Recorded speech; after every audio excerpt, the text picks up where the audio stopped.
oh man, look how good theirs is, and my photos are just so bad. Yeah, just hang on there for a sec, guys. I'm just kind of checking stuff here, but I mean, man, their work is so good. My work, I can't charge anything. My work's not really worth anything. But let me check my other photo. Well, my photo's better than theirs here. I mean, theirs looks like it's out of focus. Why do they get so many likes and followers on that? Mine, nobody's liking it. Well, I don't know what's up with that. But, all right, guys, as you can tell, we're talking about bad habits, and these are bad habits that I had at one time or another. And we're just going to go over 5 bad habits that you need to get over. And the first one, as you could tell, was comparing yourself to other photographers.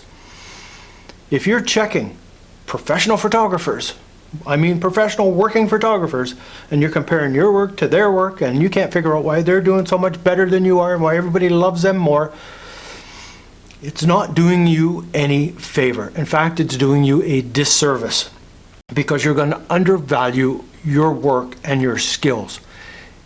In photography, it takes time to get known, to get established, to get the work, to get the recognition. It takes time, it takes skill, and it takes a lot of practice and knowledge to achieve it. So don't think you're going to do it overnight or on a weekend.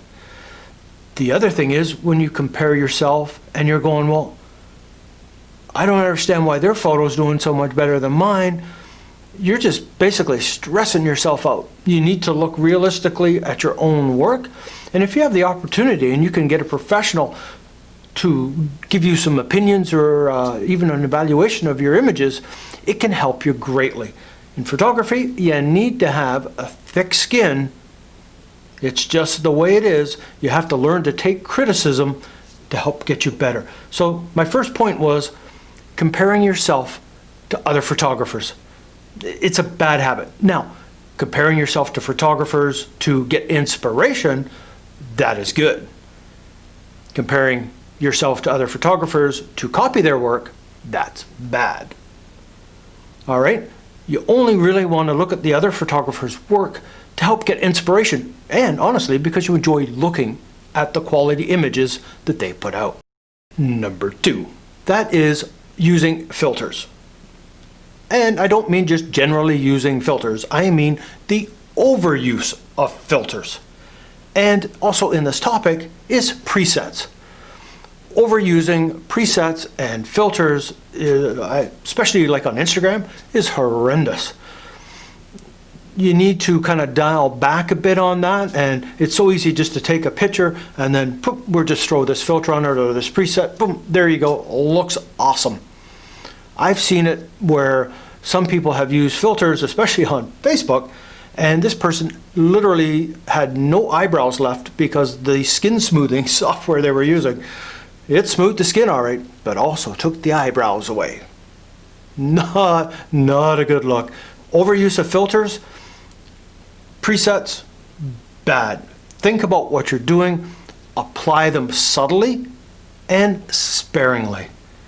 Try and get things right in the camera, and you will find your photography will dramatically increase. Point number 3, bad habit that we need to change, is you're looking at the back of the screen on your camera. That's not bad, and sometimes it's a good idea, especially when you're trying to get everything set up and make sure you got your shot right and everything else, and you're looking at your framing and your cropping, trying to look at the exposure and everything else, looking at the back's good. But looking at the back of the camera after every photo you take, hang on, click, click, that's bad. It derails your train of thought, it derails the flow that you're getting into, and if you're working for a client or whatever, it looks very unprofessional. And if you have a model standing there, they get distracted by you checking in the back all the time, and they're not trusting you as much because you're continually having to check, versus getting everything set, taking a few pictures, doing a double check on the back's fine, and then carrying on. Now, they do say when you're tethered, that is kind of like the hyper version of checking, but in those scenarios, typically more than one person needs to see the back. the director, food stylist, you know, the one who's running the show and paying the bills, wants to see what's going on. In those scenarios, you need to have it tethered and to show. I'm not saying looking at the back of the camera is bad. What I'm saying is overlooking at the back of the camera is bad. It distracts you, it takes away from you, and honestly, the LCD is not the greatest representation of the actual image you've taken.